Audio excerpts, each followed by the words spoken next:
I know, believe me, I get it. The purpose of these character breakdowns is to determine the level of tantrum that I'm going to throw based on who the Duffer Brothers rip away from us on November 26th, or should I say starting on November 26th. Because if they take them all away from us right away, I'm just going to lose my shit. I get it. But as my amazing son, who I enjoy this and many other great shows with, has pointed out to me, how do you talk about the great characters of Stranger Things without mentioning Eddie Munson? Point taken. So let's talk about one of the founding fathers of the Hellfire Club right now. Gone way too soon. I've stuffed my hair.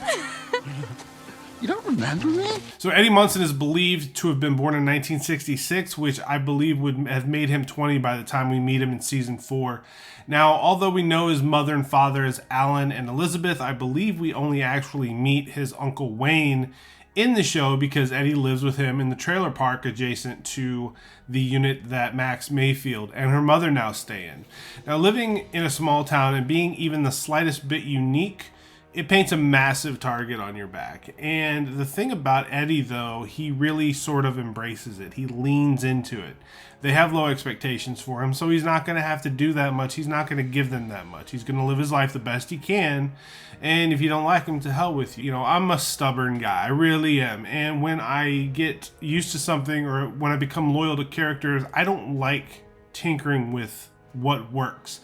When we get new additions to the cast, automatically I'm not a fan of them. I don't care. Before they utter a word and they come on that screen, I don't want to see them. I want to see the people I love.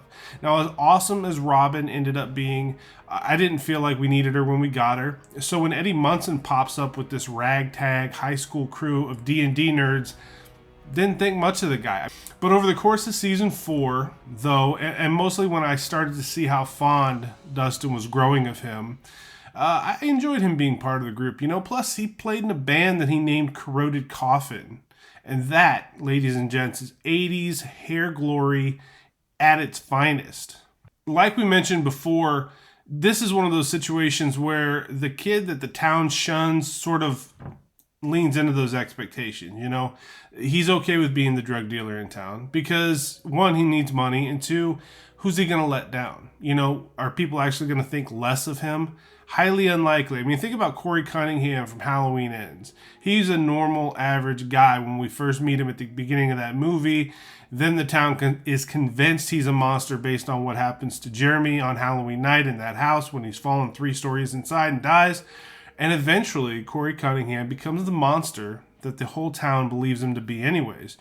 This is sort of what Eddie's leaning into in this show when we meet him in season 4. And, you know, this is how he meets Chrissy Cunningham. She needs something to help her sleep because she just wants to be knocked out. Because she's progressing through Vecna's curse. And that brings Eddie into the whole mess. And from the moment she steps in the trailer park and then Vecna's got her and he walks into the room and he has Chrissy wake up, that whole scene, that is wild. And that is a gnarly, gnarly way to go. It's after this tragedy that the team starts to embrace Eddie. Not only do they believe him, but they think they know what might be causing all of this, and they invite the Super Senior into their group. And Super Senior, because he's been a senior for about 3 to 4 years at Hawkins, makes the ending all that sadder because he really feels like this is the year he was going to graduate. But the scene where he winds up following Robin, Nancy, and Steve into the lake and ultimately into the Upside Down, I really dug that scene because he gets an introduction into this world under his world. And it gives him a chance to talk with Steve about Dustin and how Dustin looks up to him. And they weren't really growing apart, Steve and Dustin, in season 4, but Dustin was clearly latching on to Eddie a little bit more. And, you know, relationship building is one of the things that this show does so very well. They just get that part right. And then that massive, epic climax where Eddie and Dustin draw the Demobats away from the Creel house by way of just jamming Metallica's Master of Puppets.